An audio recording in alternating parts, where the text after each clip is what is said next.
Hey guys, I'll be showing you how to use the extension that I created called Unofficial RugDoc extension. This extension is pretty simple, just sees the website that you're on, and if the RugDoc site has some info on it, it'll show the status as well as the text. So for instance, let's navigate into one of these websites here. Let's say this one here, Simer's Finance, for example. Let's go. And if I open up the site, you'll see here that the extension is here loaded.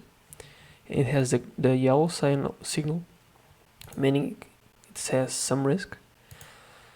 And if you open it, it will show exactly the same information that you'll see on the other side. So 5% transfer max, whatever, and you'll see it here, 5% transfer for tax, max 10.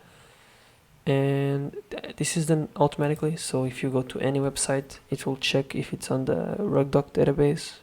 Let's say I'll go to PancakeSwap, which is a common one that everyone uses, and you'll see that it's green and it'll display the same information. I don't know, Panther